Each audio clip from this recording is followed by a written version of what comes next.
Hello friends, VFX magic channel में आप लोग का फिर से बहुत बहुत स्वागत है।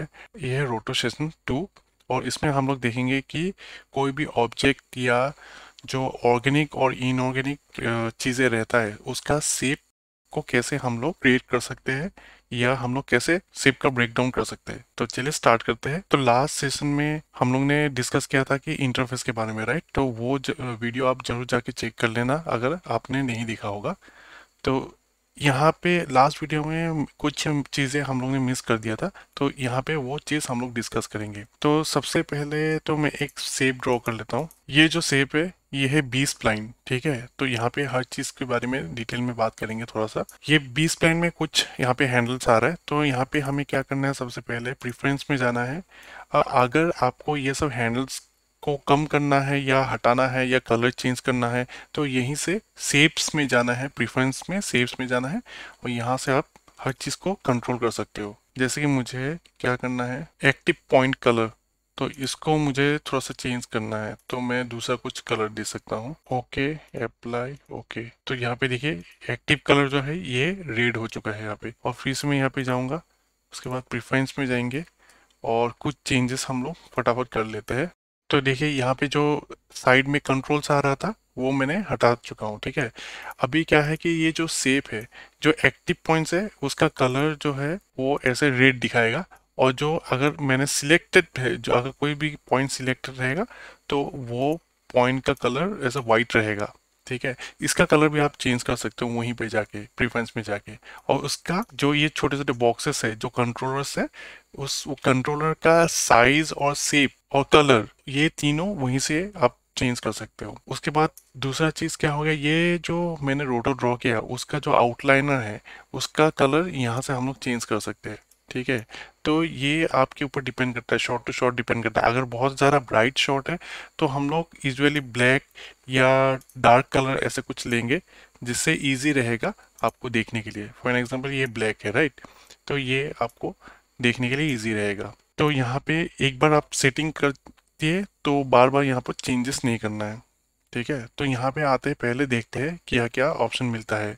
तो रोटो जैसे हम लोग नोड लिया है, तो रोटो नोड के अंदर आपको ये सब ऑप्शन मिलेगा। तो पहला तो है ट्रांसफॉर्म, ठीक है। तो ट्रांसफॉर्म के बारे में बाद में देखेंगे। उसके बाद है रीशेप। तो रीशेप का शॉर्टकट है आर। तो कोई भी आप शेप या स्प्लाइन ड्रॉ करोगे तो उसके बाद अगर उसको कंट्रोल करना है, उसको पॉइंट को मूव करना है तो रीशेप में जाके यहाँ पे सिलेक्ट करना पड़ेगा आपको। दूसरा है आई के वाई। तो ये क्या ऑप्शन है, इसके बारे में एक बहुत ही लंबा वीडियो बन सकता है। और ये एग्जैक्टली क्या है कि जैसे कि आपने रिगिंग में देखा होगा, जैसे कि कोई भी ऑर्गेनिक चीज हो या इनऑर्गेनिक, ऑर्गेनिक में जैसे कि ह्यूमन हो गया, कोई भी लिविंग कैरेक्टर हो गया जिसका जॉइंट्स है, तो जॉइंट्स को डिफाइन करने के लिए या स्मूथ एनिमेशन के लिए ये आई के वाई जो ऑप्शन है उसको यूज कर सकते हैं। जस्ट लाइक के रिगिंग में जैसे यूज होता है बोन्स जहाँ पे रहता है, तो बोन्स को मूव करने के लिए इसको यूज करके हम लोग रोटो का स्मूथ एनिमेशन हमें मिल सकता है, ठीक है। तो इसके ऊपर मैं मुझे एक दूसरा वीडियो बनाना पड़ेगा। तो और एक है बी स्प्लाइन। तो ये है मेरा बी स्प्लाइन।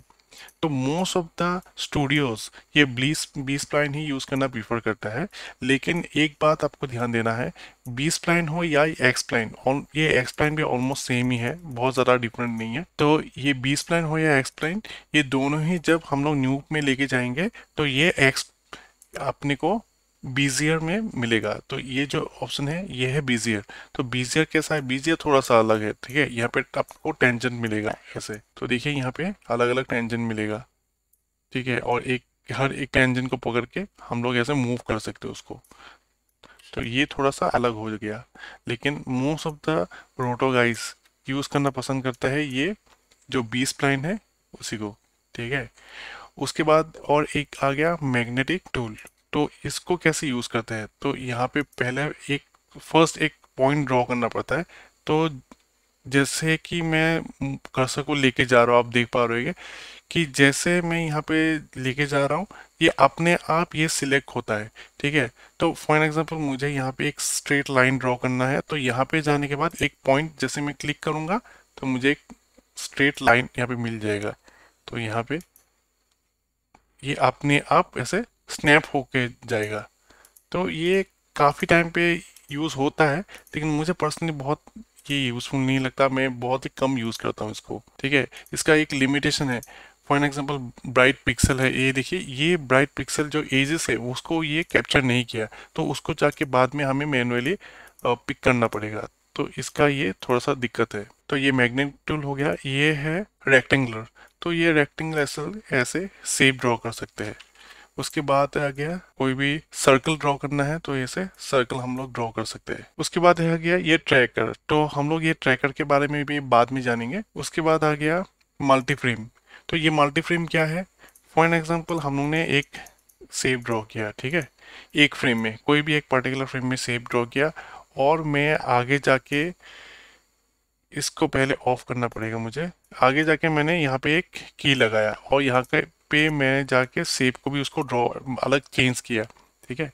लेकिन अगर ये मल्टी फ्रेम ऑन रहता है और मैं कोई भी दूसरा, यहाँ पे आप ये देखिए कि बीच का फ्रेम में एनिमेशन आ गया, राइट, लेकिन मल्टी फ्रेम ऑन करता हूँ तो मेरा जितने भी कीज लगेगा, अगर मैं भले ही एक की में उसको चेंजेस अगर करूँगा, पॉइंट को मैं ऐसा कुछ चेंजेस करूँगा, तो ये जो चेंजेस है हर फ्रेम में ये आपको विजिबल हो जाएगा। देखिए, ये जो मैंने पॉइंट को ड्रैग किया था हर एक फ्रेम में ये दिखाई देगा। और उसके बाद आ गया ये ओवरले ऑप्शन, ये दूसरा एक ओवरले है, ये रोटो का ओवरले नहीं है। जैसे कि मैंने एक शेप को ड्रॉ किया और मैं पहले इसको मल्टी फ्रेम को हटा दूंगा, उसके बाद लास्ट फ्रेम में जाएंगे और इसको यहाँ पे मैं ऐसे ड्रैग कर दूंगा। तो जैसे ड्रैग किया मैंने, तो यहाँ पे देखिए मेरा जो मूवमेंट है, रोटो का मूवमेंट है, ये यहाँ से दिखाएगा आपको। तो ये भी कभी कभी काम आता है, लेकिन ये बहुत ज़्यादा यूज़फुल मुझे नहीं लगता पर्सनली। उसके बाद मैं ओवरले को ऑफ कर दूंगा। उसके बाद यहाँ पे दो ऊपर देखते हैं कि दो ऑप्शन हमें यूज़ करने के लिए चाहिए हर रोज़ जैसे ही रोटो करोगे आप। एक तो हो गया शिफ्ट ए प्रेस करेंगे तो ये ओवरले कलर दिखाएगा, ठीक है। तो मैंने लास्ट वीडियो में बताया था कि ओवरले कलर कैसे आपको चेंज करना है। तो यहाँ पे आउटपुट मोड में दिखा रहा है। और दूसरा जो मोड है ये है फोरग्राउंड। फोरग्राउंड में क्या है, हम लोग जो रोटो शेप ड्रॉ करेंगे तो वो फोरग्राउंड में दिखाएगा। और यहाँ पे जो आउटपुट है, तो ये मुझे दूसरा एक बटन प्रेस करेंगे तो उसको दिखाई देगा। तो उसको देखने के लिए क्या है, 1 और 2, ठीक है। 1 जो है मेरा आउटपुट है, 2 जो है मेरा फोरग्राउंड के लिए है, ठीक है। तो ऐसे ही मुझे शेप को देखना है तो ऐसे देख सकते हैं। दूसरा और एक चीज है, यहाँ पे मेरा शेप ड्रॉ है, ए प्रेस करेंगे तो मेरा अल्फा दिखाई देगा, ठीक है। अभी हम लोग बात करेंगे कि आपका जो कोई भी शॉट रहेगा उसका शॉट का शेप के बारे में बात करते हैं। यूजुअली हम लोग क्या करते हैं, 20 लाइन से ही जो शेप्स है वो ड्रॉ करना पसंद करते हैं, ठीक है। हमेशा दो चीजें आपको करने के लिए मिलेगा, आइदर वो ऑर्गेनिक रहेगा और नहीं तो इनऑर्गेनिक रहेगा। अगर इनऑर्गेनिक में क्या रहेगा, कोई भी नॉन लिविंग थिंग, जैसे कि यहाँ पे आप देख पा रहे हो कि ये किचन का एक सेटअप है, तो यहाँ पे लाइट्स है और यहाँ पे बहुत सारा इक्विपमेंट्स है, राइट। तो ये सब नॉन लिविंग थिंग में आ रहा है, राइट। तो ये नॉन लिविंग थिंग का रोटो करने के लिए बहुत ही इजी है कंपेयर टू लिविंग थिंग, जैसे कि ह्यूमन बॉडी हो गया, ये सब लिविंग थिंग है, राइट। तो ये सब रोटो करने के लिए काफ़ी डिफरेंट है, आपको डिफरेंट अप्रोच यूज़ करना पड़ेगा। और अगर नॉन लिविंग थिंग है तो उसको रोटो करने के लिए काफ़ी डिफरेंट अप्रोच आपको यूज़ करना पड़ सकता है। तो यहाँ पे हम शॉर्ट को एक बार प्ले करके देखते हैं। तो देखिए, यहाँ पे जो नॉन लिविंग थिंग है, जितने भी यहाँ पे ऑब्जेक्ट दिखाई दे रहा है, यहाँ पे कोई भी ऑब्जेक्ट को अगर आपको रोटो करना है तो क्या है कि कोई भी शेप जो है ये बहुत ज़्यादा ड्रास्टिकली चेंजेस नहीं होता है, ठीक है। तो इसके लिए आपको क्या करना पड़ेगा कि सिंपली आपको कोई भी शेप बनाओगे, कोई भी ब्रेक डाउन करोगे, ये आपके ऊपर डिपेंड करेगा या शॉट के ऊपर डिपेंड करेगा कितना मूवमेंट है, तो वैसे ही आप शेप ड्रॉ कर सकते हो, ठीक है। तो ये मैंने ऐसे रफली मैंने शेप ड्रॉ किया। उसके बाद जो है उसका एज जो रहेगा, एज को आपको परफेक्ट करना है। फॉर एन एग्जांपल यहाँ पे गैप है, राइट। तो यहाँ पे अगर लगता है कि आपको शेप के बीच में पॉइंट ऐड करना है, तो आपको क्या करना है, ऑल्ट प्रेस करना है। ऑल्ट प्रेस करके कोई भी पॉइंट को ऐड कर सकते हो ऐसे, ठीक है। फिर से ऑल प्रेस करूंगा, एक पॉइंट मैंने ऐड कर दिया। उसके बाद अगर कोई भी पॉइंट को मुझे शार्प करना है, मतलब ये अभी बहुत ज़्यादा स्मूथ लग रहा है, राइट, तो उसको मुझे अगर थोड़ा सा शार्प करना है तो क्या करना है, फिर से ऑल दबा के उसी पॉइंट के ऊपर मैं जैसे क्लिक करूंगा, ये थोड़ा सा शार्प हो जाएगा। और फिर से मैं डबल फिर से मुझे अगर और ज़्यादा शार्प करना है तो फिर से मुझे इसी पॉइंट के ऊपर क्लिक करना है। और अगर मुझे फिर से बैक टू स्मूथ करना है, बैक मतलब ये फिर से मुझे स्मूथ में जाना है, तो मुझे फिर से इसके ऊपर ही क्लिक करना है। तो देखिए ये अभी फिर से स्मूथ हो गया, राइट।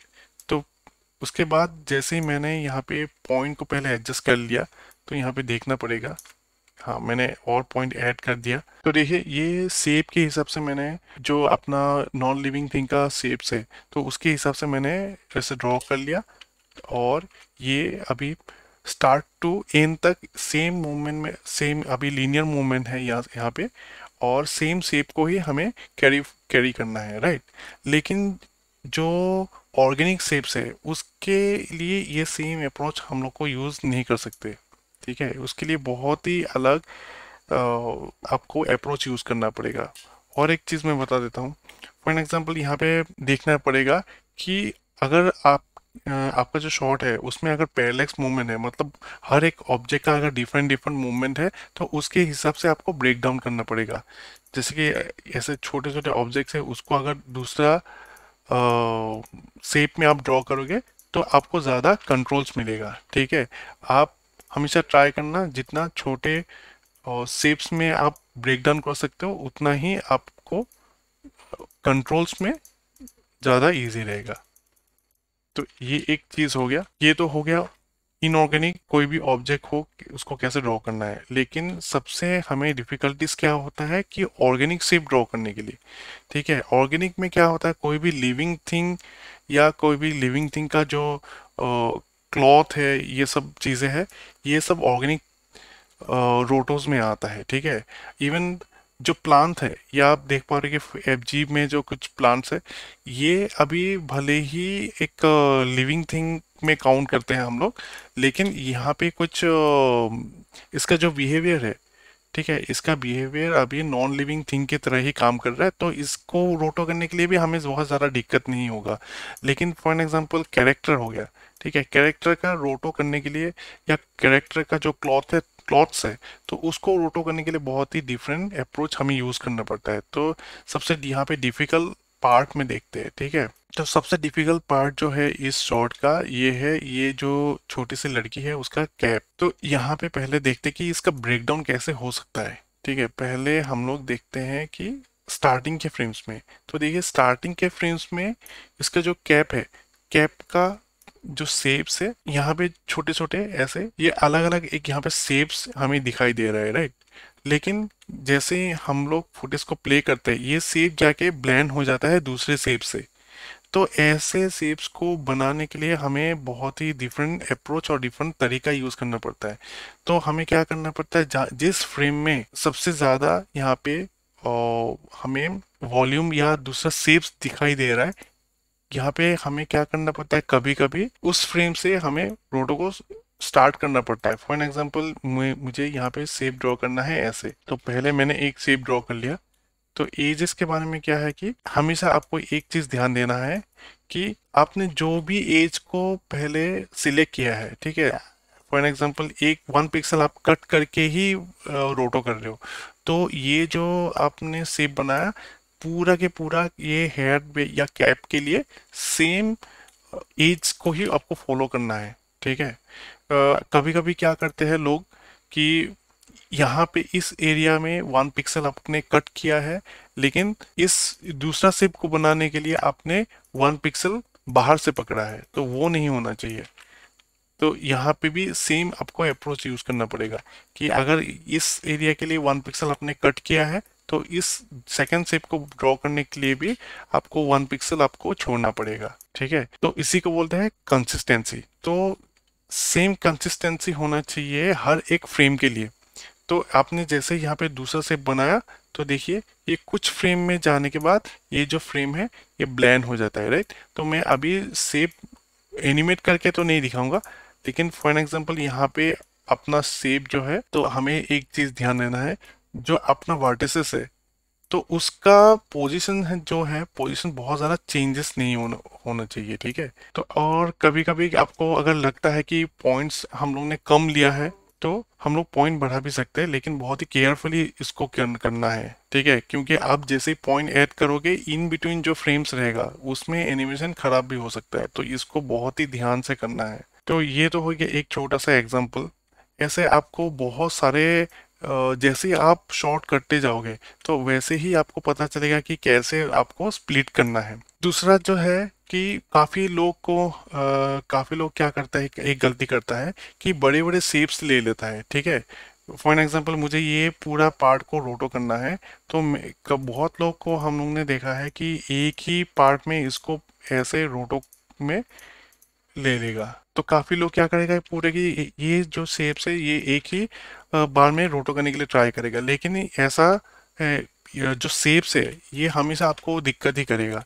आप जितना छोटे छोटे पार्ट में आपको स्प्लिट कर सकते हो तो उतना ही आपको अच्छा कंट्रोल मिलेगा। तो यहाँ पे पहले सिलेक्ट कर लूंगा और टी प्रेस करना है आपको। जैसे ही टी प्रेस करोगे तो आपको यहाँ पे देखिए एक बीच में जो है एक पिवट पॉइंट दिखाई देगा, ठीक है।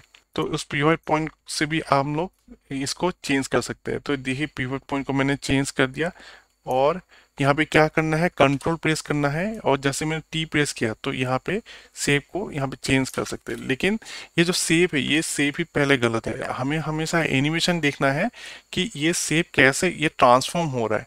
तो ठीक है, तो आपको क्या करना है, छोटे छोटे पार्ट में इसको डिवाइड करना है। फॉर एग्जाम्पल यहाँ पे मुझे ऐसे डिवाइड कर सकते हो, और ये हमेशा आपके ऊपर डिपेंड करता है, जो आपको जो इजी पड़ता है वैसे हमें वैसे शेप को हम लोग ड्रॉ कर सकते हैं। ये पूरा आपका प्रैक्टिस के ऊपर है कि कैसे हम लोग शेप को ड्रॉ कर सकते हैं, ठीक है। और जैसे कि ये मैं पूरा हैंड को अभी ड्रॉ करता हूँ, तो फटाफट ड्रॉ करके दिखाता हूँ। तो देखिए मैंने हैंड का शेप अभी ड्रॉ कर चुका हूँ। तो ये ऐसा नहीं कि ऐसा ही मैंने जैसे ड्रॉ किया वैसा ही हमेशा शेप होना चाहिए, ये बिल्कुल आपके ऊपर डिपेंड करेगा। लेकिन हमेशा आपको ये ध्यान देना है कि ये शेप को अगर आपको कंटिन्यू करना है स्टार्ट टू एंड फ्रेम में, तो इजीली इसको कर सकते हो, इजीली इसको कैरी कर सकते हो। तो ये जो चीज़ है, ये छोटे छोटे जो चीज़ें हैं कैसे उसको ब्रेक डाउन करना है, जैसे ही आप शॉर्ट करते जाओगे प्रैक्टिस में और सारे शॉर्ट, तो वो आपको समझ में आते जाएगा। और एक चीज़ आपको ध्यान देना है, कभी कभी क्या होता है कि फॉर एन एग्जाम्पल अगर मूवमेंट बहुत ज़्यादा नहीं है, ठीक है, और बहुत ही कम फ्रेम में कुछ चीज़ें दिखाई दे रहा है, तो अननेसेसरी ब्रेक डाउन भी नहीं करना है आपको। तो ये कैसे पता चलेगा कि ये आपको जितना प्रैक्टिस करोगे उतना ही आपको समझ में आते जाएगा। तो ये जितने शेप से उसको मैं अभी हटा दूंगा, और दूसरा एक एग्जांपल लेते हैं।